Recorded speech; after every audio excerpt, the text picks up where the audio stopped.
And here we are once again. Good evening, folks. Friday Night Tech Talk. Mobile Geezer here, coming to you from Tennessee at 8 p.m. Eastern Time, as we do every Friday night. If you're new here, we do this every Friday, talking about some of the stories from the past week. And this week hasn't been a super exciting week. I guess the MWC finished up, and some of the guys who went over there got some stuff done. TK Bay, and but as far as American stuff goes, nothing new here. Even on Pocket Now, he was saying nothing much happening. But I came up with some stories that I'll let you guys take a look. So let me let you guys know who came in tonight. Brian was the first one here. He was here quite early. And let's see, he was here at 7:07. And he did mention anybody get their March security patch and feature drop on their Pixel. We're all just waiting. And I have my Pixel 7 here with me. And I checked while I was sitting here. No. So whatever Google is doing, they haven't gotten the feature drop out, and it was supposed to be out the first Monday of the month. So we don't know what's going on with it. But anyway, after Brian got in, Eleanor came in second, and she said that she wished everybody a fabulous weekend, as she always does. And she had 6 days straight of work, which she's like me. She's supposed to be a part-time worker, but that's not part-time anymore. So she's got a couple of days off. Very glad for her. And then Renz came in here. I'm guessing he hasn't gotten to work yet. And then let's see who else. And Munchie just came in. Welcome, Munchie. Glad to have you here, brother. Glad you stopped by. And Brian's saying, what's your take on Google being unable to get their updates on time, Munchie? Yeah, we're all wondering, where's the updates? And the worst thing is Google doesn't even put anything out to tell you why it's late, that they found something at the last minute, so they couldn't put it out. They just tell you nothing. So all you do is you just sit there and guess. And Munchie, yeah, see, Munchie saying kind of the same thing. Google needs some communication skills. If it's delayed, just communicate so nerds like us are not smashing the check for updates back. That's right. I've been smashing it every day for days now. So people are putting videos out on it, and we're all just waiting. Yeah, communicate with us. Tell us something, but Google doesn't seem prone to do that. So, if you've been following Mike's channel on Simply Your Device, he's doing his DoorDash now, so it's not likely he'll be in. Of course, he has the link, so he can come in if he wants to. And as far as Will and Ted, well, we never know, do we? They like to keep us on our toes. So I'm going to go ahead with tonight's stories. And of course, if no one comes in, it'll be quick, more quick than not. But that's how it always is. So as I do every week, I'm going to share the screen, show you where you can see tonight's show notes. And that's going to be on my website. And let's see, let's get some of my brand stuff out of the way so you can see clearly. So if we go to mobilegeezer.wordpress.com, click on today's date, you'll get just tonight's stories, tonight's show notes, and you'll see what we're going to be discussing tonight. So while I'm here, I usually give you a preview. What I said is TikTok finally about to be banned because politicians from both sides of the aisle have introduced new legislation. And it's not just TikTok, as you'll see in the story, but seems like they're going to be banned at some point in America. And they're already banned in some other, India and a couple of other places, I think. So, and then the next story, News Corp, which owns, that's the reason I put Wall Street Journal. News Corp owns the Wall Street Journal. They own Fox News. They own a whole lot of stuff around the world. But they admit hackers have been in their network for 2 solid years. That's a long time. So we're going to go over that story, and that's on Engadget. Oh, I forgot to tell you, the first story is on Forbes. Third story, we're going to finally, spatial audio has arrived on the Pixel Buds Pro. So I don't have them with me tonight, but I haven't had a chance to check yet, but I guess they should be there. It should have been updated by now. So we've got a story on that.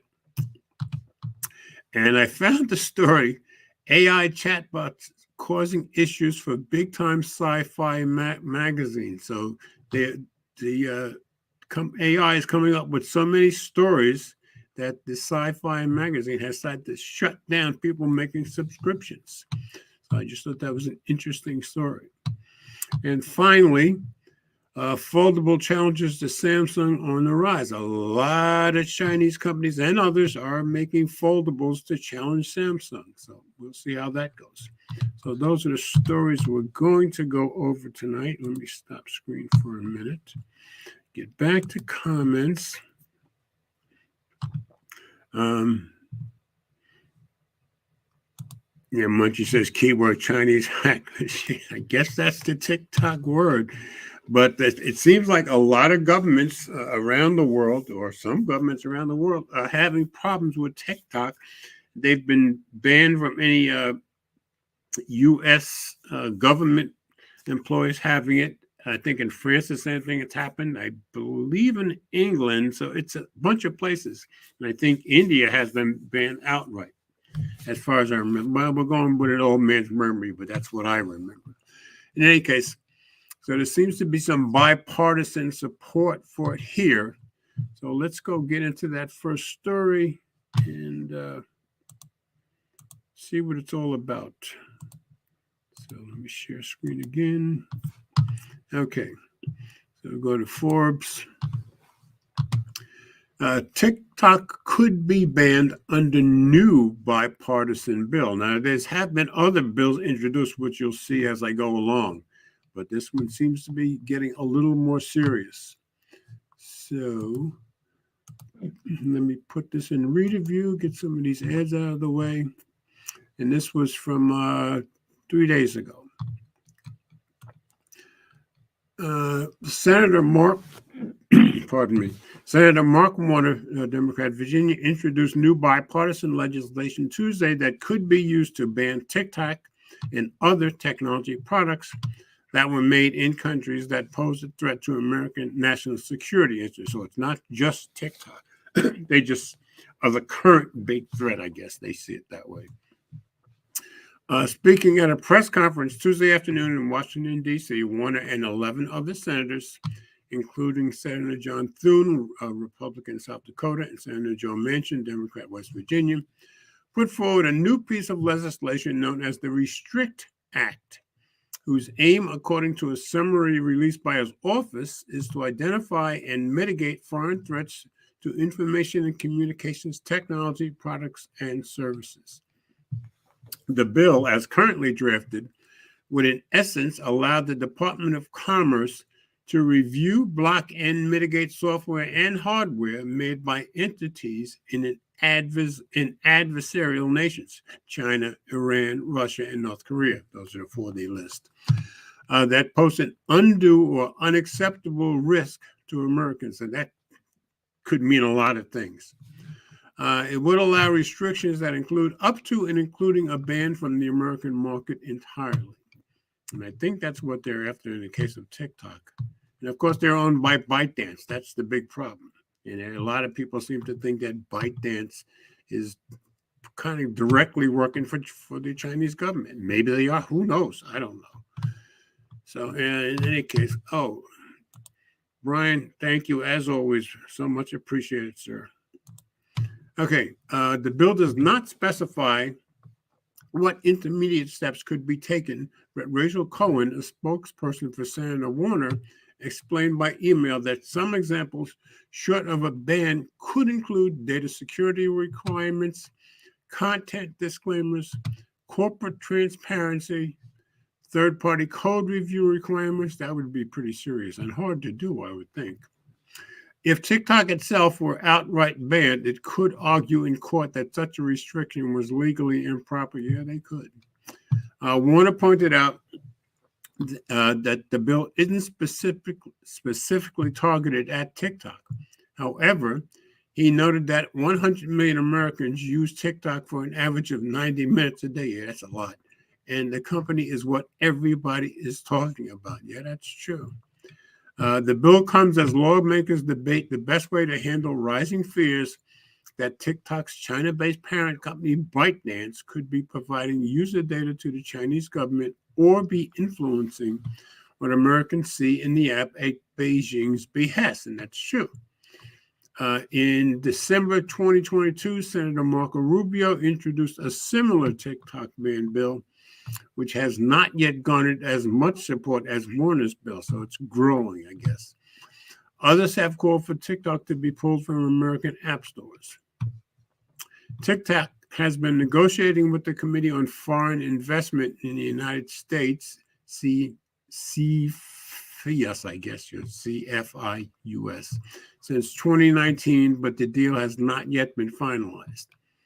After Forbes revealed that the company had spied on its journalist, Senators Richard Blumenthal and Jerry Moran, so you got Democrat and a Republican, pushed the Treasury Department, which oversees CFIUS, I guess you'd say, to conclude the negotiations and impose strict structural restrictions between TikTok's American operations and its Chinese parent company, ByteDance, including potentially separating the companies.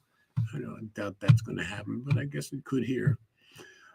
Before TikTok, there was Huawei and ZTE, and before that, there was Kaspersky Labs. I remember Kaspersky Labs, but I don't remember them being a big security issue, but maybe I just don't remember or I missed it. Whether that comes in the form of software or hardware like Huawei equipment, these risks are not going away. The White House also endorsed a new proposed legislation. The legislation would provide the U.S. government with new mechanisms to mitigate the national security risk posed by high-risk technology businesses operating in the United States. Jake Sullivan, the national security advisor, said in a statement to the White House press corps. In response, Brooke Oberwetter, a TikTok spokesperson, emailed Forbes to say that additional authority from Congress is unneeded. Gee, I wonder why she think that. And that legislators should stick to the Committee on Foreign Investment in the United States process that has been under negotiation for months. So that's still being negotiated, I gather.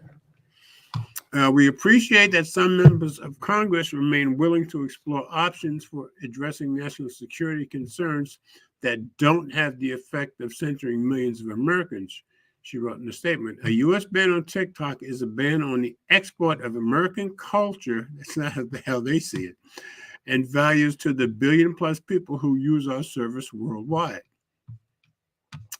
During the press conference, Warner compared the federal government's previous approach to dealing with potentially adversarial foreign companies as playing whack-a-mole. That's right, I remember that. Under the new bill, the process would be rules-based, and it also notes that if practicable, the Secretary of Committee shall publish in a declassified form the reasoning as to why such a foreign entity was subject to restrictions by the United States. In other words, they have to come up with good reasons to do it. While Congress decides if it will step in to regulate TikTok, other parts of the government are moving forward with smaller scale bans. February 28th, the Office of Management and Budget wrote in a memorandum that all executive agencies must delete TikTok, which we've reported on, from all federal devices within 30 days. More than half of all 50 states have implemented similar bans from devices in use by state government employees. That's true. In a nod to the incongruity of elder legislators, no, us old folks don't know what we're talking about, especially old politicians. They don't have any clue what this stuff is my guess, with tech in general. Regulating an app overwhelmingly popular with Gen Z Americans, Senator Joe Manchin readily admitted, I can't say I know a whole lot about TikTok. Well, at least he admits that. Manchin said that while his granddaughters are avid users of the social media app, he was very cautious about TikTok and its Chinese parent company ByteDance. They're not going to have our best interests at heart. He said it will come back sooner or later to bite us. So they're still deciding, and TikTok is still trying to hold it back. I guess they'll go to court at some point to hold it back. But I just thought that was worth reporting, that it seems to be picking up more steam. So let me stop screen for a minute, see what's in the comments. And Brian said, so what's the process regarding how to deal with ransomware? I have no idea what their process is going to be. Hopefully they have some real experts, not just politicians. And Annette is here. Annette, glad to have you here as always. Thank you for being here. And that was just the first story, so you're good and early. And let's see. Munchie says, there is no process. You pay up or buy new systems. That's an answer to Brian's ransomware question. Let's see. So what do you think is going to happen, Munchie? They might be working with law enforcement to see what can be done. I'm sure they would be. At least it would make sense. And clearly, they don't have a fail-safe or disaster recovery in place. Hence, it's taking ages. Yeah, and part of TikTok's problem is there are governments around the world either doing things to restrict them or ban them or not letting their government employees have them on it. So it's not just here. It's a lot of places. Let's see what else Munchie says. Oh, mentioned they've been wanting to ban TikTok for months. That's true. Yeah. Rubio, but Democrats and Republicans, there's a lot of, including Joe Biden, they want them banned. Will they get it banned eventually? Well, I think might happen is they might get the ban in place and Congress will pass something, but I could also see TikTok getting it knocked down in courts, maybe down to something lower. But we'll have to wait and see. So, okay, already been through that. Yeah, and Munchie's saying they're just giving it more media. Yeah, they're trying to pick up steam. And let's see, let me get out of here because Ted is here. What's up, brother? Hey, evening, folks. Glad to have you here. Sorry, I'm late. I wanted to switch things up and use a wider lens this time for you guys. You certainly did. Yeah, you've only missed that one story, and that there seems to be more steam picking up a TikTok to be banned in Congress, and it seems to be more excellent, more politicians on board. Now Munchie is in here. He seems to think I'm sure, but I get the impression that Munchie doesn't think it's such a big deal, but I'm not sure. Munchie, you tell me if I'm right or wrong. Hey, what's up, Brian? Yeah, I think they're working hard to get it banned to the point where they're introducing new legislation about this. Yeah. They want it gone. Yeah, I think that's the thing. They're picking up steam, and this is escalating. And like Munchie says, I think they're just giving it more media coverage, which is just going to help it pick up more steam. Brian says you're always in the dark, Ted. Is that a Sense of the Woman reference, Brian? Or it could be just a dark side reference. Who knows? Al Pacino, I'm in the dark here. Is that Scarface? No, it's Sense of a Woman. Al Pacino. Oh, I forgot about Scent. Yeah, I never watched Scent. I never watched Scent of a Woman. Oh, okay. Good movie. I've heard that many times. Let's see. What's Ren saying? So what's today's sponsor, Ted? He's killing flies. Enos Fly Swatters. Because not all guests are welcome guests, if you know what we mean. Okay. Also, your local smoothie, buy fresh produce from your local farmers market. There you go. Mm. In other words, you did it yourself. Mm-hmm. Brian Mm-hmm. says, "Nah, you are literally in a dark, Ted." So, you got the stories right. Yeah. Good point, Hey, Brian. Hey, this is more like it. oh, now David, that's dark. There you go. Thanks for Brian. I gotta stay on brand. All right, stories. You want to go to the? You want to do the next one on the News Corp story? Yeah, I'll do that one. Okay, all right. Let me get it up. I'm not sure what story that is, but I'll probably do it. It's the one that has the Wall Street Journal above it. Okay.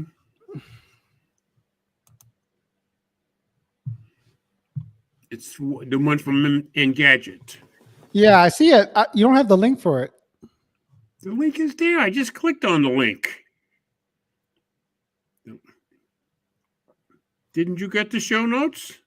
I have the show notes right here. Yeah, but okay. I just I'm clicked on on your the link. website. That's how I got here. I'm not seeing a clickable link on the website.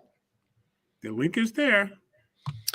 I see the title, News Corp admits hackers. Then and right underneath, you see where I'm wiggling? That's the link. link. Yeah, right? That's the link. Okay, my bad. Oh boy, I'm supposed to be the old fart who can't see. Ha ha ha. All right. News Corp admits hackers had access to its systems for 2 years. Threat actors were inside its networks between January 2020 to February 2022. That's a long by time. Maria Moon. Ooh. Mariella Moon. Mariella Moon. Okay. Yep. I don't know when you say that double L's and when you don't say the double L's. Always changing the rules. I've seen that name before. That's all. All right, go ahead. The threat actors who infiltrated News Corp, the company that owns the Wall Street Journal and other news outlets, apparently had access to its networks for 2 full years. In February last year, News Corp admitted that it had discovered a security breach a month earlier, and that hackers broke into third-party cloud services that contain employees' info. According to Ars Technica, the company had sent a breach notification letter to at least one affected personnel. In it, the company admitted that an unauthorized party gained access to business documents and emails in some employees' accounts between February 2020 and January 2022. So the point being that, okay, a year ago, they told us they found somebody had gotten in, but that person or that group had gotten in a year before that, and they didn't even know it. That's and we're right. talking about one of the biggest news organizations on earth. So just interesting stuff. Go ahead. When News Corp announced the breach, the security firm Mandiant then investigated the intrusion. They believe the third actor was connected to the Chinese government. Did that scare you, George? No. Further, it said the company was likely attacked to gather intelligence for the country. In an email to Ars, a representative said News Corp continues to believe that this was an intelligence collection, but didn't respond to a question of asking if investigators think the hackers were linked to China. China's probably looking for some sources. Yeah, I'm wondering why would they be. The company has revealed in the letter, though, that the bad actors may have gotten a hold of employees' names, birthdays, social security numbers, driver's license, passport numbers, as well as their financial, medical, and health insurance information. That only makes sense if you want to blackmail people or looking for a way to blackmail people, I'm thinking. Yeah, the government probably just want the information. Let's see. How much business have your medical info? But anyway, not all of this information was impacted for each affected individual. News Corp said that it hadn't heard of any incidents of identity theft or fraud resulting from the security breach so far, but its offering affected employees 2 years of identity protection and credit monitoring.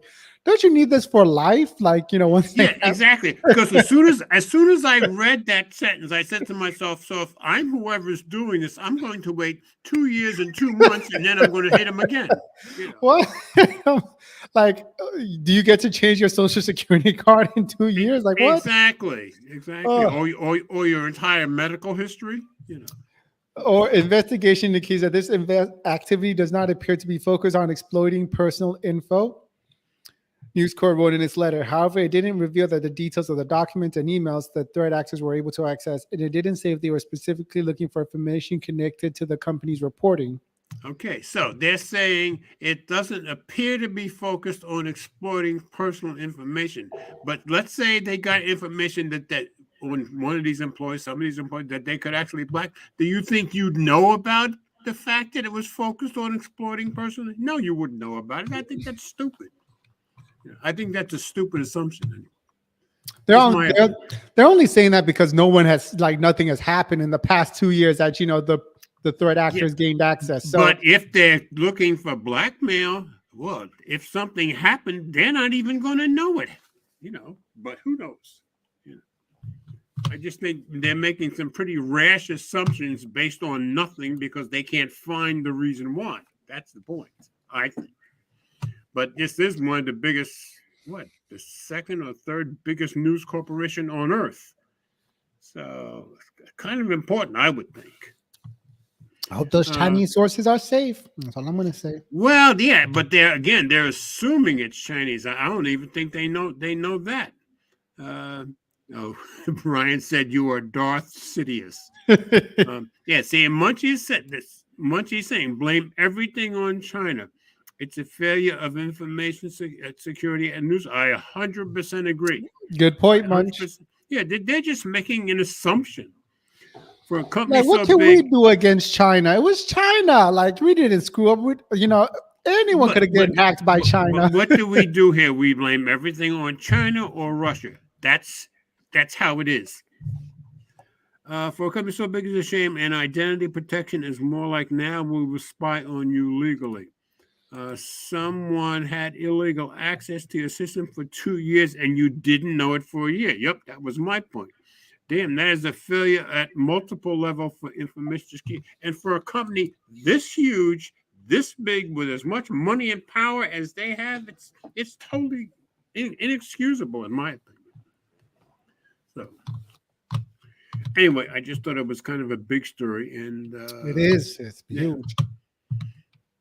So I just thought I should bring it up. Okay, I'm going to move on to the next story because the next story is a pleasant story. I haven't had a chance to verify it yet, but I'm going to share screen, and this spatial audio has arrived on the Pixel Buds Pro. So they're still chasing Apple. All right, this was on Android Authority. So Pixel Buds Pro now have spatial audio with head tracking support. The feature will work on the Pixel 6 series and Pixel 7 series. Now, I have my Pixel 7 right here, and I have my Pixel 6 Pro at home, but I haven't had time to check. So, I was using my my Pixel Buds Pro last night, but I didn't check to see if I had spatial audio. So sorry about that, folks. But I still thought you'd want to know about this story. Putting it in reader view so we can get rid of some of these ads. I didn't get an update about it in my Pixel 7. Well, the thing is, from what I think we'll see it in this article, I think you're not going to see an update on the Pixel 7. I think the update is on the Pixel Buds Pro, but let's read it. And I think that's what I read. If you're an audiophile who owns a pair of Pixel Buds Pro, which I am, we have some good news. Google is rolling out spatial audio with head tracking support today. Now, this is from 3 days ago. In a blog post, Google announced that it has started pushing out an update that will give the Pixel Buds spatial audio with head tracking support. The feature will work on the Pixel 6, Pixel 6 Pro, which I have, Pixel 7, which I have here, and Pixel 7 Pro.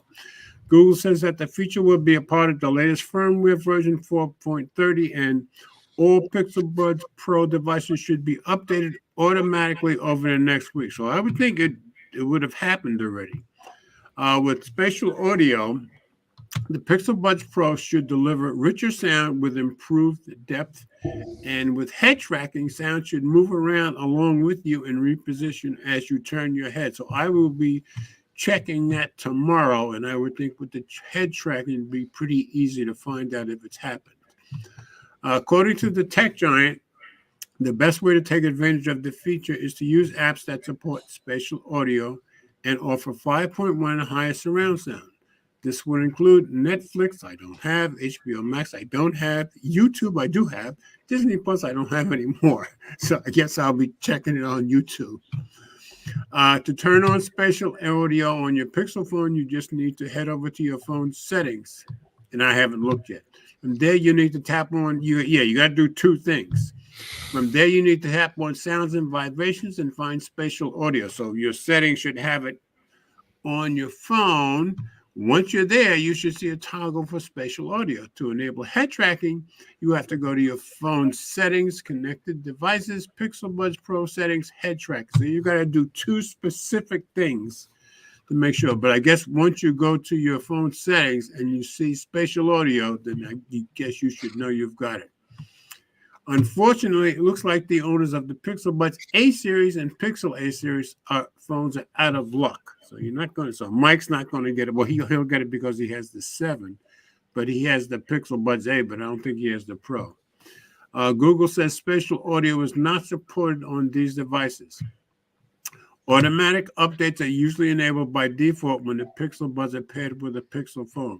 So once you pair them, your earbuds should receive the updates. But if you have automatic updates turned off, you can follow this help page. So I'll be checking that tomorrow, but I just wanted to let everybody know that you probably should have special. Now, they did say a week, so they do have until Monday, I guess, or Tuesday to make sure. So just wanted you to know that. They're chasing after Apple, and I guess doing a pretty good job of it too. So stop screen, see what's in. Let's see. I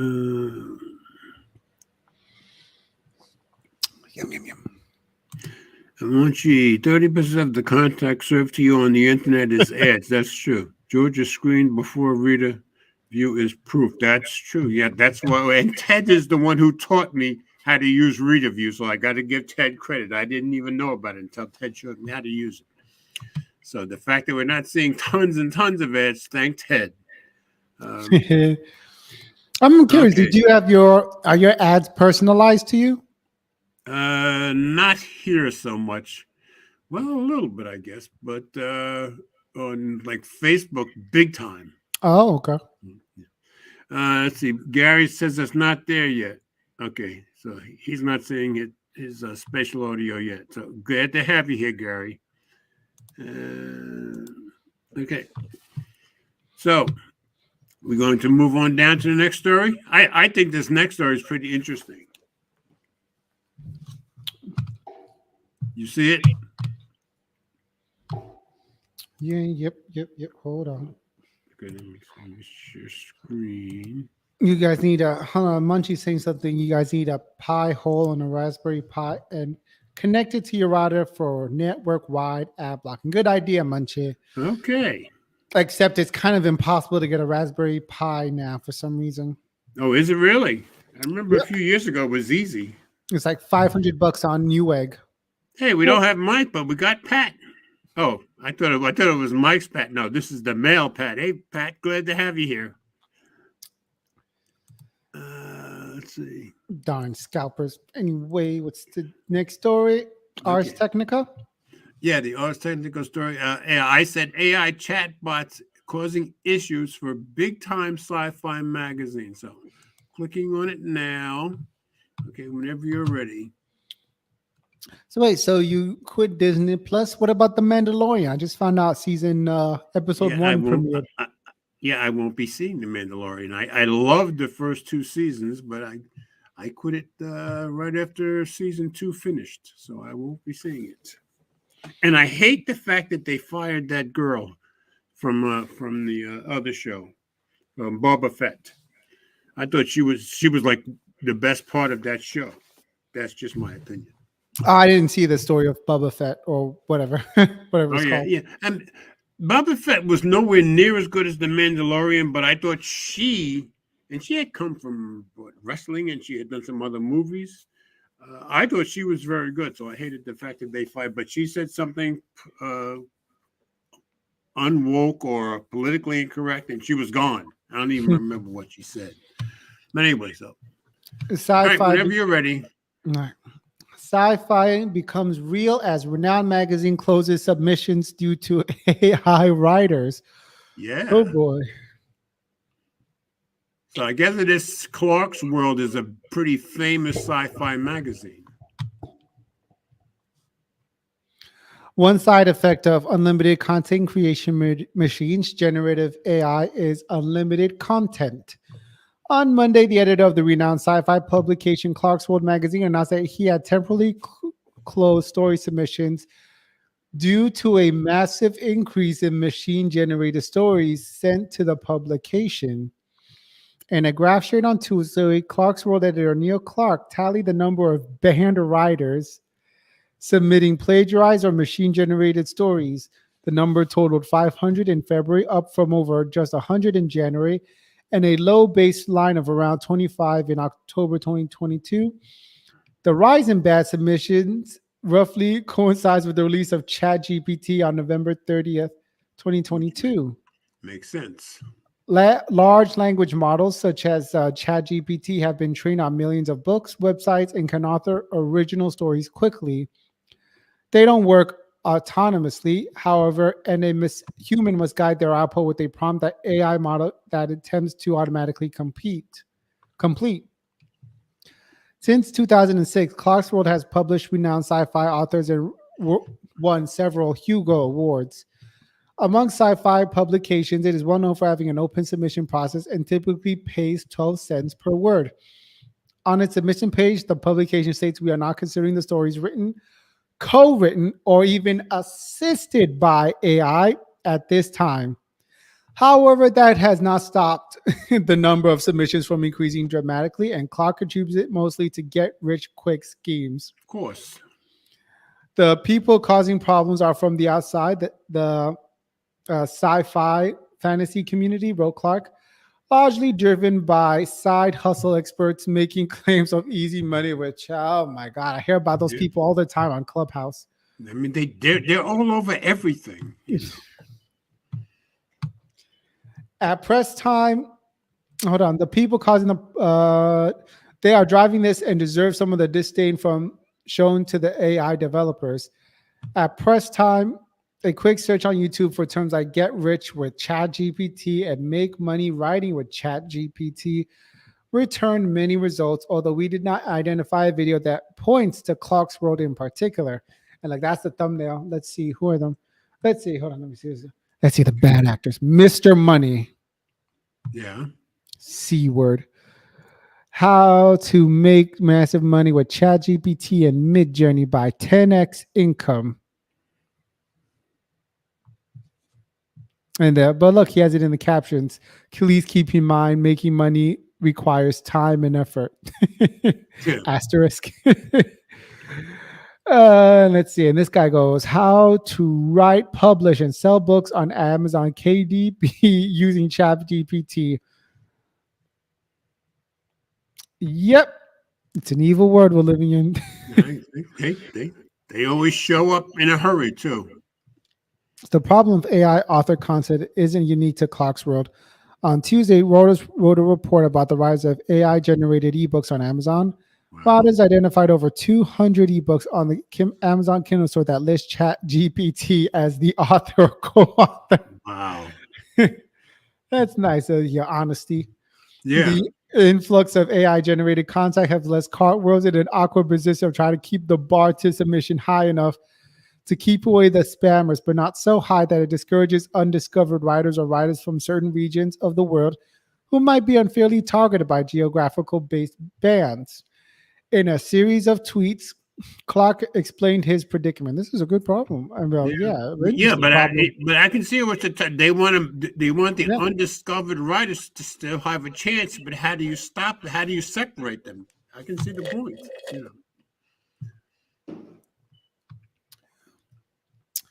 Well, we don't have a solution for the problem. That's the answer right there, George. Exactly.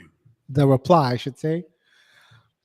We have some ideas for minimizing it, but the problem isn't going away. Detectors are unreliable. Pay to submit sacrifices too many legit authors. Print submissions are not viable for us. Various third-party tools for identity confirmation are more expensive than magazines can afford and tend to have regional holes. Adopting them would have the same as banning the entire countries. We could easily implement a system that only allowed authors that have previously submitted work to us. That would effectively ban new authors, which is not acceptable. They are an essential part of this ecosystem in our future. Yeah. It tells you they really care about new authors and unpublished authors. Well, if you just only allow the old authors in, after a while, it's going to get stale. Yeah, I understand that. Yeah. I just like their attitude about it. That's all. It's worth reiterating, though, that so far that tools that purport to detect text written by LLMs have a low accuracy rate, often returning false positives when tested with human written text. So they aren't currently a viable solution. Despite these issues, Clark says the magazine is in closing and submissions will resume again at a future time. But for now, the way ahead is clear. Unclear. It's not just going to go away on its own, and I don't have a solution. I'm tinkering with some, but this isn't a game of whack-a-mole that anyone can win. Another whack-a-mole. The best we can hope for is to bail enough water to stay afloat. In the meantime, Clark encourages those who want to support the magazine to subscribe. And I can see his point up here where he said the tools that purport to detect text-written elements have low accuracies, because I've seen that written in other articles, and they're saying they do return a lot of false positives. But I hope they figure it out, because for the new authors, this is their best way to, I think, to get noticed and get published by somebody reputable. So anyway, I just thought that was kind of an important story, that so many people are already getting over with AI and trying to make fast money from it. I just think it's terrible. So, all right, I'm going to see what we have in the comments first. Yeah, the woman that I had said from Boba Fett, Gina Carano, yeah. I liked her in the role.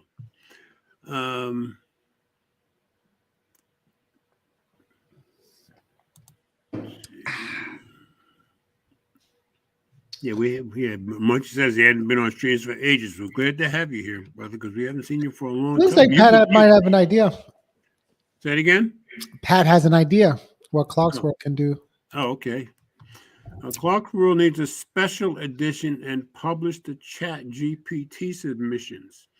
Would be interesting. Assisted Chat GPT is great for generating ideas for stories. Yeah, but they're probably getting inundated with so many stories from Chat GPT and other AIs that it's not giving the real authors a chance, especially the ones they haven't published yet.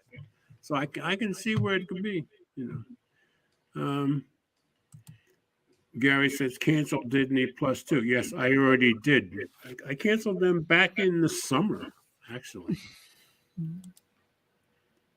Yeah, he said she got canceled due to poor Optica. Yeah, she said something. I can't remember what it was, but it was considered very, very unwoke and very wrong thing to say. I think it was on Twitter, right? Twitter stuff. Yes. She had said something on Twitter initially. That's what started it, and then the world jumped. You know how Twitter is. They jumped down. Was it the beep bop boop thing, or is that was just one of them? I don't think so. Not that I remember. I think if you said it, I'd remember it, but I don't remember what it was. Anyway, I liked her a lot in that. She was, I thought, the best thing in that show. Just like I think the best thing in The Mandalorian is that old lady who helps him with all the tech stuff, and that takes care of the kid ones. I think she's tremendous. You know, Who? on the Mandalorian, she's the one who helped him get his ship when his other ship got blown up in the first season, and she's got the whole ship put together again. The ship that he currently rides around in, she's the one who put that together from her old Oh, farm. the woman with those 3 robot things. Yes, Oh, okay. yes. I She was think only in she's 2 like, episodes. no. She was in more than that. She's been here like 4 or 5 if through season 2.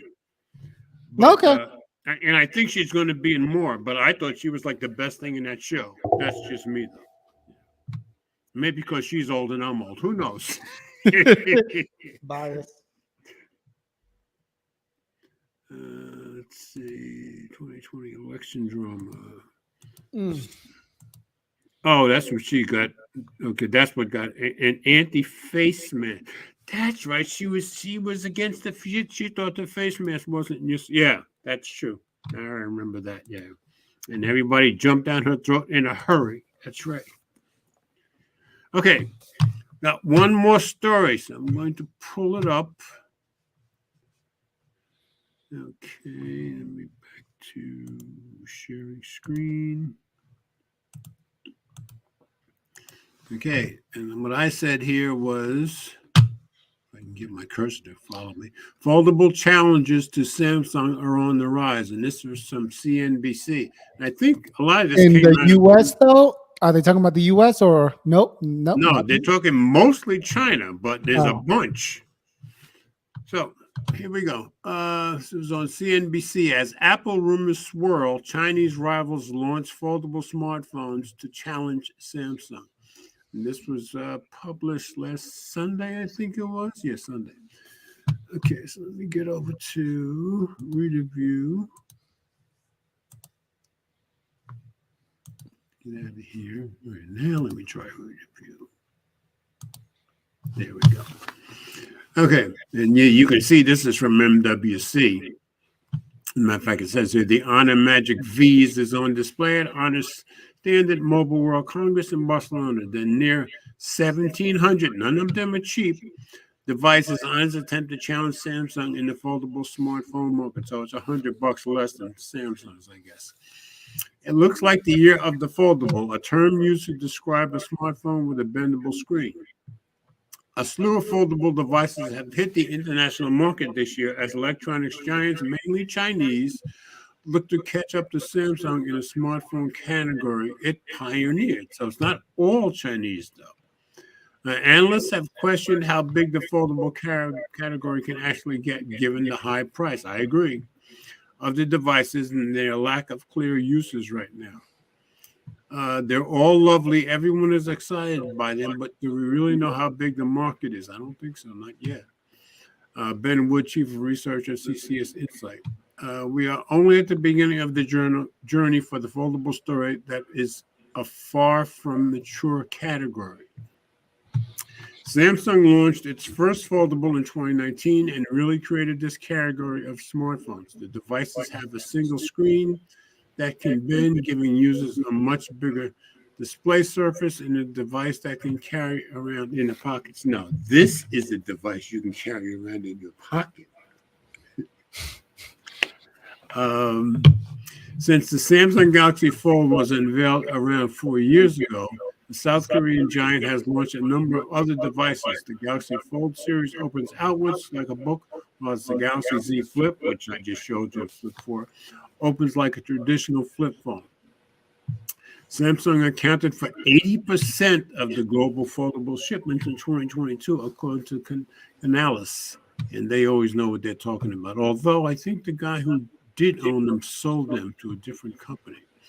The market expects foldable shipments to jump 111% year on year, 30 million in 2023. Still, these devices account for just over 1% of the total smartphone market, according to IDC data. That potential growth is what other firms are chasing as they try to catch up to Samsung. Last month, Chinese vendor Oppo launched a Find N2 Flip. Yeah, a lot of people like that one. and Honor, the spin-off brand from Hawaii, came out with its Magic V's for international markets. I saw a lot of the N2 Flip online. I haven't seen much from Magic V's so far. Lenovo CEO, now this one's going to be tough for me. Yan King, I think Yang told CNBC Wednesday that Motorola will be bringing a new version of its foldable Razr device out later this year. Lenovo owns Motorola. It comes as speculation rises that Apple could be gearing up to launch a foldable device, though it may be an iPad rather than a smart line. Yeah, I'm surprised they don't mention that Google is also gearing up. Honor CEO George Zhao told CNBC in an interview last week that there are still a lot of challenges with foldable devices, particularly surrounding battery life, the weight of the devices, and the high cost. Honor's Magic V's is priced at $1,600, so another $100 below. So that would be $200 below Samsung. I'm hearing myself a lot from your speakers, I think, Ted. But the push, the push for electronics players to launch foldables come from a desire for these brands to make inroads into the premium end of the smartphone market, which Samsung and Apple heavily dominate. You think? High-end smartphones, that cost over $800, 18%. That's a lot of the total handset market in 2022. I'm surprised it's so high, especially in 2022. Up from 11% in 20. So more people are buying more expensive phones. Canalys data shows. As I see foldable devices, they are more connected to an attempt improving brand image through showcasing innovation than selling volumes. Runhar, and this one I'm not even going to try. Alan says that Canalys told CNBC via email. Yeah, see, he's one of the new people from the new company that bought Canalys. The wow factor may have worn off for customers now that Samsung has had folding smartphones on the market for a few years. I don't think it's worn off yet. Who said, I'm not going to try to pronounce his name again, who said that ultimately a lower price would be needed for rivals to compete with the South Korean. I agree with that 100%. The foldable phone is no longer surprising and unexpected, but people still get excited when they see my Z Flip 4. And a big part of the reason is Samsung's big marketing investments that has normalized the form factor, the analyst said. He added that revolutionizing foldables would be close to impossible moving forward. He could be right. Developments will be more about gradual evolution and lowering price. Yeah, I think it's got to be the lowering price point. That's going to be the big thing. Lower price points would particularly be key for vendors out to challenge Samsung's dominance, he said. So sorry I had so much trouble with his name, but I knew I'd messed it up big time. So, this is Edge, right? Let's see what Edge can do about that. Could you highlight that? Highlight it. Go on. What am I highlighting? The guy's name. The guy's name? Oh, you want to use Edge instead of Isn't this Edge? This is Edge, right? No, this is This is Chrome? I believe it's Chrome. Yeah, it's Chrome. You want me to pull it up in Edge and see? No, it's all right. Let's see if maybe Chrome can do it.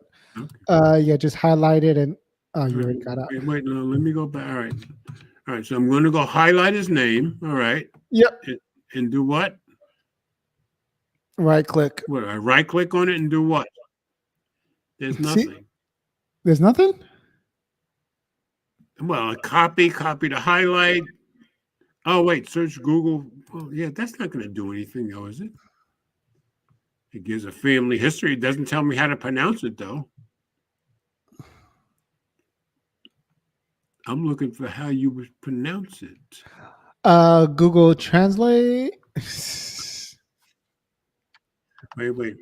Let me try this. Oh, pronounce. I thought they would tell you, like, give you like how to pronounce. Okay. How to pronounce. Google is slacking. Wait, I'm going to try it again. They don't It even write it up. sounds like it sounds like Verholt. Yeah, I'm hearing Verholt, which I knew I would never pronounce that right, so I wouldn't have had a chance. So I was right. All right, let me see what's being said in the comments here. Pat's making another big assertion. Wait, let me go one at a time. Okay, Pat said this could be a big year for foldables. Tempting, yeah. It's growing. Look at the growth they had last year. How many Z Folds 2s are in good condition? Yeah, that's true. But I think the 3s got better, and so they keep getting better. I think. Munchie, Pixel Fold coming this year. They say, yeah, that's what they. Yeah, there seems to be more and more evidence of that. And supposedly, we did see one on, I guess, a subway 2 days ago. There was a few articles about it, and Lou later had it too. Had the article about somebody actually saw a Pixel Fold in the subway. So hopefully we will be seeing it. And then, of course, they're going to go right into my pocket because I don't see how I can avoid buying that. All right, Brian, Google can't even get regular devices right. I don't want to see the Pixel. Well, they couldn't get it right with the 6, but they got it a lot better with the 7. Yeah, but they're still having problems with some 7. That is true. Brian says, I'd rather see better sensors for the ultra-wide and telephoto lenses for the more consistent result. Yeah, because right now, Samsung is beating everybody on these lenses. Everybody. Not even close anymore, I don't think. A number of people are picking the, oh yeah, I have it right here. A number of picking the S23 Ultra as the best phone out on the market. And I agree 100%. Easily. Pat, foldables will be at least 1/3 of the market. In a couple of years, I would have to agree, Pat. That's very much true, especially when Oppo and a few others are making foldables that people do seem to like, because I'm hearing good things about them. And supposedly the story came out this week that OnePlus will definitely be making a foldable this year too. So, but you're definitely right. There's going to be more and more. Munchie said spotting at a New York subway is better than being left. That's true. Being spotted in the subway with a new device has become the preferred way of getting stuff out there. So I wouldn't be surprised if they were making sure it's getting out there. Brian saying Pixel 7 Pro is a mid-range device. Yeah, I'm glad I have the Pixel 7. I didn't get the Pro on this one, but I still love my Pixel 6 Pro, I have to say. If they could just get the March update out, but they don't seem to be able to. Munchie, Samsung photo calls look fake when compared to Vixel. He doesn't like that. Yeah, and it's a matter of individual choice. Overall, I do agree that the S23 is the best phone out right now, I think. And I think it's the best camera out too. But it depends on what you like. So that's all our stories. Now, are you going to read our usual glowing rectangles? I had too much of a smoothie. Could you do it this time, George? Okay, I don't mind doing it. Thanks. All right. Now, of course, now we're all wondering what the heck is in that smoothie, but okay. All right, share screen. Okay. All right. 2 avocados. We talk about glowing rectangles, and a place to talk about all the best tech toys. And the thing about glowing rectangles is Juan Bagnell, some gadget guy, put this up, and he does the maintenance to keep it up. So that anybody who wants to get some exposure for both a blog or a video can do it. You can put yours there. You can put somebody else's there. If you want to get exposure for yourself or somebody else, this is the place you can do it. It's at reddit.com. Oh, wait. Okay, it's at reddit.com/r/glowing rectangles. And if you come here and you click on top, you can see what got upvoted today and downvoted. I've never seen anything get downvoted that I know of. Anyway, on a Magic 5 Pro review got 4 upvotes today, and that's what got the most votes so far. But is it polished and powerful? But is it enough? So that got 4 upvotes today. The second one is always an ad. How bad is app from the place? Oh, this is Mike's video from today because I already watched that. Yeah, I'm gonna watch that later tonight. Yeah, I watched it earlier. He says until he started doing DoorDash, he used to see all these articles of how the iOS was always given more love by developers than Android. Now he believes it. I believe it from the beginning. He said the app is much better on iOS. He doesn't seem to like the app particularly for DoorDash on either side, but he says the iOS app is the better app. So I guess they are giving it more love. So that was the second upvoted story. Hey, could you go back up and hit? Oh no, scroll down. Okay. One story caught my eye. Keep going. Yeah, that's it. There it is. That right now, the Gen Zers one. Yeah, can you give that an upvote real quick? Give that an upvote. I'm not going to give it an upvote unless I know what I'm voting on. Well, click on it. Let's see what they're voting on. They're saying the Gen Zers don't like ebooks. Oh, this is okay. And they go to the library. Hey, Google. But say they're shunning ebooks because of eye strain. Hey, Google. Really? Okay. What's the age range of these Gen Zers? Does it answer you? On the website usatoday.com, they say 1997 to 2012. Okay. I'm surprised that they don't like. So 2012, 2023. They're 21. They're on 21. Exactly. And they're putting away the ebooks for actual books. Yeah, it says first sentence says there's no doubt that Gen Z loves to read. Okay. Because they have eye strain. These young kids have eye strain. Okay. Yes. Yeah. All right. Can we have a bonus story, George? Yeah, you gonna read it or me? I'll read it. Okay. Go ahead. Let's see. Gen Zers are bookworms, but say they're shunning ebooks because of the eye strain. Digital detoxing. Is that so?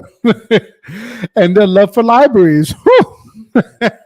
Surprising, really, to me anyway. Yeah. I must be wondering who's on this TikTok then, if not the Gen Zers. Okay, go ahead. Let's see. There's no doubt that Gen Z loves to read. This generation, defined as a generation between 1997 and 2015. Okay. Is often considered phone obsessed, addicted to technology. But when it comes to reading, Gen Zers say they prefer to pick up a printed book over an ebook. Interesting. Book sales in the US and the UK have boomed in the past 2 years. The management consultancy McKinsey found sales in the US hit a record of more than 843 million units in 2021. And last year was the second highest number of sales at 789 million. And this is this because it's before ChatGPT, so it must be serious. This increasingly popularity was probably because Gen Z and its social media trends, including the hashtag BookTok. I saw that stupid BookTok thing in Target last weekend. Goodness. Oh, really? Perhaps the most surprising trend is not Gen Z's love for books, but the way they consume them. While their pastimes usually involve a screen, data, and interviews with insider, suggest this doesn't apply to books. They choose to ditch digital formats and opt for timeless paperback books. For UK book buyers aged 13 to 24, print books were the most popular way to read between 1921 and 22, as they accounted for 80% of purchases. Research from Nielsen Book Data found that's compared with ebooks making up 14% of the sales from this age group in the same period. There is nothing like opening up a real book on a couch or a beach, a 23-year-old Michigan Madeline Boyd said. She said, while ebooks were affordable, they are affordable, and great for traveling, her preference was printed books. The smell of real books is so personal. That is true. That is Addie, very does true. she love visiting? Somehow, I doubt she's smelling the books in libraries. Yeah, but I could see there where I was in my late 20s, early 30s. I used to go through 3 or 4 novels a week, so I can see the points. Yeah, because you didn't have any other option. That's because I was driving a truck then, and that's what finally made me go back to school for programming because I was reading 3 or 4 novels a week and not using my mind for anything. I finally went to school to use my mind for something. That's when I started programming. Let's see. Wang Sum Luk, a 21-year-old studying English at Oxford University, said he'd used an ebook in the past, but it found it impractical in English, studying English in an English university. I Cool. wonder why impractical. While books may seem more convenient, Luke prefers uh, I can see print edition. preferring a print edition, but I can't understand why you would consider an ebook impractical. Well, if he's reading those, self-help nonfiction books, for research or whatever, he wants to take notes. He can write the notes on the book, but Well, he can't do it on an ebook. yeah, I guess that wouldn't make sense. I mean, you can do it on an ebook, but it's more of a hassle. Yeah, I can see that. Okay. He also said he liked using the university library for books. Okay. He also, before that, he said, I don't feel as much eye straining reading them. That's very interesting considering that you can change the font size on a ebook reader. So, But screens have more than just font. They have how bright it is and the color. I can see that. but you can change all that. You can change it to an amber. Yeah. You can change you can dim the screen till it's really dim, till it's no longer, Depending on how cheap or expensive your reader is, too, I would think. I mean, you can buy them now for $50, the readers that do all of that. Yeah, okay. The backlight and the paperwhite, but I can see his point on that part. so let's say in a survey of Americans by the Pew Research between 2021 and February 2021 month, almost 70% of respondents between the ages of 18 and 29 said they read print books, while 42% said they read ebooks. That's surprising. Overall, more than 80% of them said that they read a book in any format, the highest percentage of all groups surveyed, according to Pew Research. Lily Durrance, a 23-year-old in London, told Insider that reading an ebook didn't let her take a break away from the screen or digitally detox. There's a pleasure in treating myself to a new novel, and I enjoy supporting my local bookstore. It feels like a treat, and you can't replicate this experience by simply downloading it onto a digital device. I agree with her. Okay, I can see it. Like I said, when I was in my 20s and early 30s, I used to read 3 or 4 novels a week. But now that I don't read novels at all my consumption is on audiobooks. And I do nothing but get audiobooks that are going to educate me one way or another. Same here. So I don't do any novels anymore. Yeah, pretty much. I'm the same thing. Actually, I got this book from the library that you recommended. But yeah, I've been doing the audiobooks for nonfiction books, definitely. Fiction books, I still like to read them traditionally. Yeah, I listen to a lot of books, and I probably have listened to maybe Ta-da! 20 of Thomas Sowell's books. You remember this book? I can't even see it. Wait, let me stop sharing screen. Wait a minute. Okay. You did get it. You like it? I haven't started reading it. Okay. Folks, he's holding up. It's a science fiction book. It's science fiction fantasy. It's called The Warlock in Spite of Himself. It was written, I do believe, in the late 60s, and it is my favorite novel of all time. Look at it. Look how brown these pages are. It's definitely old. Sure. Hey, I have it in a trunk out in the garage. I'm at Eleanor's house, and it's in a box out in the garage. I've had that book since the early 70s, and I actually loved it. It's called The Warlock in Spite of Himself, and it's about a guy who travels around in space, and he ends up on this world that's like Sir Arthur, King Arthur's time. and so they think he's a warlock because he has all this technology and stuff. But So the it's book just, came out in 1969, I and said it's 60s, yeah. yeah, and the library got it in at 1987, the year before I was born. Cool. Yeah, you know what? The funny thing was, I was working in, I think I was working in Fabergé in a factory in 69, 70, and I found it in a locker room, and nobody claimed it. So I read it. I liked that book so much, I went out and found and ordered it in hard copy, and I've had that hard copy since like 71, 72, and I still have it.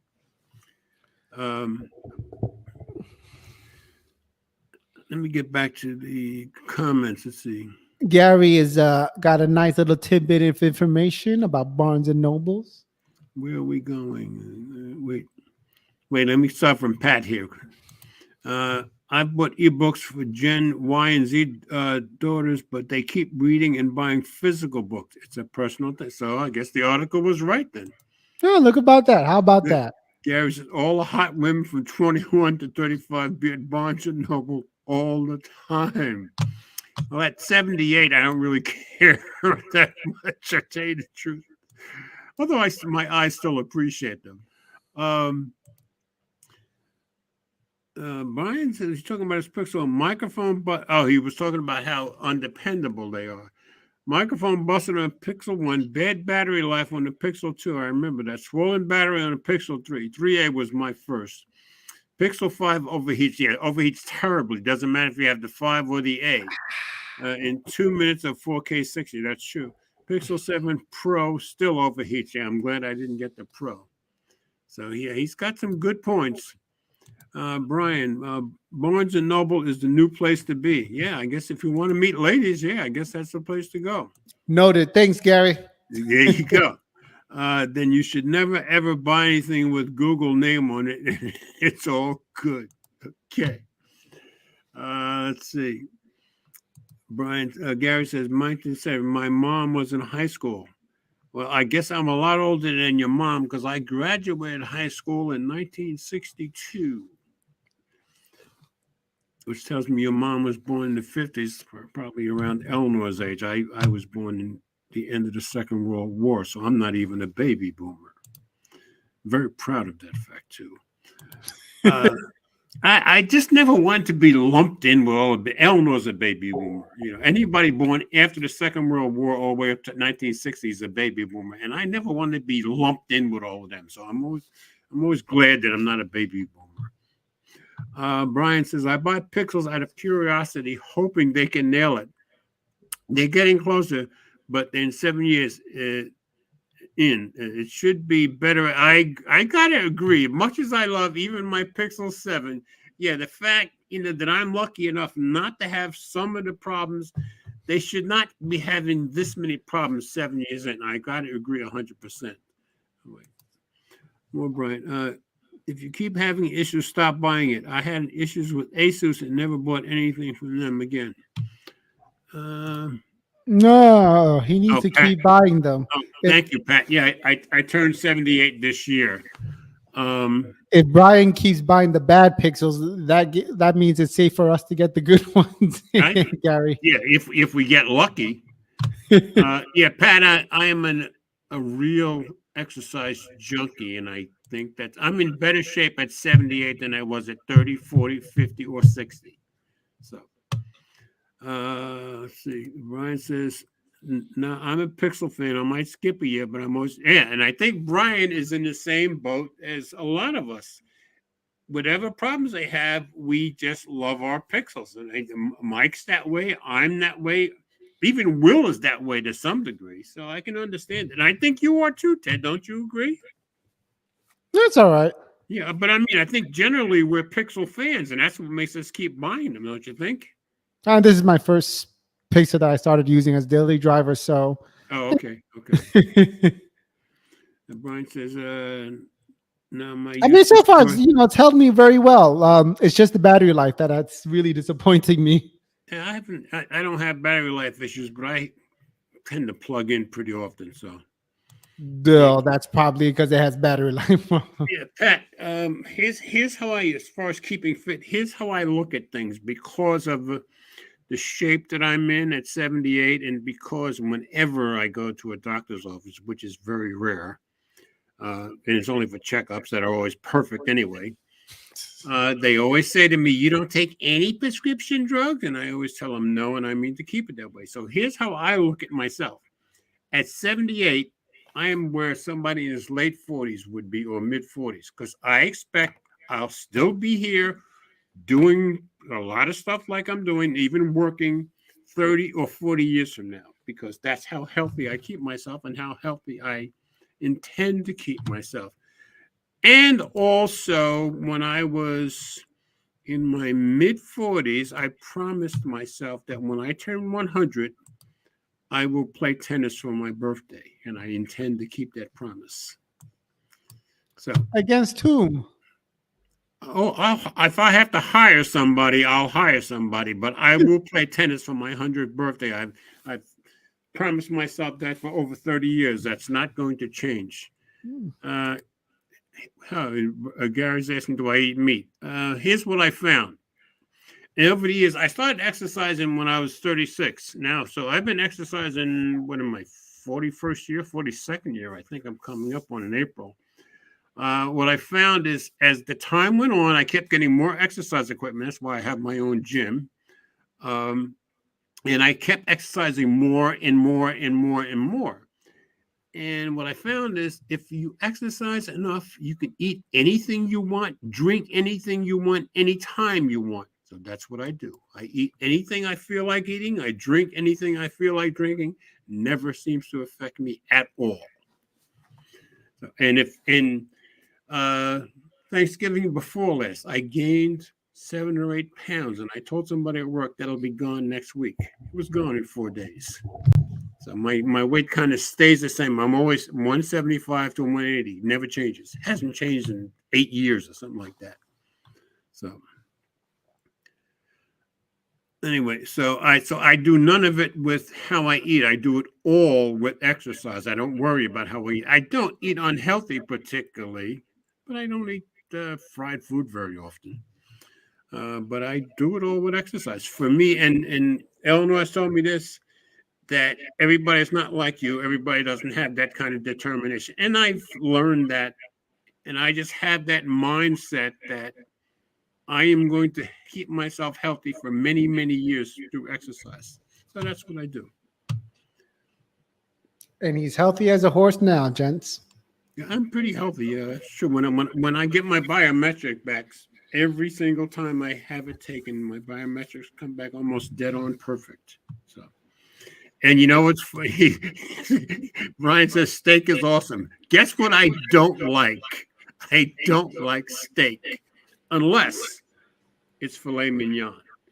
Other than filet mignon, I am not eating any steak because I don't care how good you tell me it is. If it's not as good as filet mignon, I don't want no part of it. I don't want any part. I don't want any other cut of steak than filet mignon. What about some ribeye? Not a chance. Not a chance. Is it filet mignon? No. Is it close? No, not even close. The only steak I like is filet mignon. My favorite food in the world is chicken and has been for 30 some years now. How about a well done? No, not well done, but I do like hamburger. A sirloin. No, if it's not filet mignon, I don't want it. I'm not going to like the taste of it. I don't like any gristle at all, ever. I don't like fat in steak at all. You don't like fat? That's the best part of steaks. No. I don't even like filet mignon has steak fat. The only fat I like is maybe in the leg of lamb. That fat I can eat. Yeah, and Gary says, yes, I do like lamb. I very rarely eat it. Yeah, and I like veal. Very rarely eat it. Now, if Eleanor cooks some veal, I'll eat it because Eleanor's the best cook I know, but I don't get to eat her stuff every day anymore. How about rabbit? You like rabbit? To some degree, yeah. Yeah, to some degree. I agree. I think filet mignon is just a whole bunch of marketing and No, promo. I think Ribeye is where all the fun is every at. time I've had filet mignon, I have never tasted any steak in my life that comes even close to it. But it's too expensive. Thank God I love chicken so much. I'm not going there, Gary. So don't even try to get me to go there. All right, so I think we're done. We've done everything. We even had the bonus story, thanks to Ted, and I learned that Gen Zers love to read. I surprised the heck out of me. I would have never thought that. And co-signed by your friend Pat too. Absolutely, yeah, Pat. Yeah, Pat verified that story big time. So you guys taught me something new tonight, all thanks to Ted, or thanks to Ted pushing me from, and it's because we go to glowing rectangles every single week. So You see? thanks to Juan Bagnell again. All right, folks. Glad you guys were here. Glad you guys contributed. Pat, I'm glad you're contributing, and appreciate you all. Brian, thank you for the donation as always. And we will see you next week.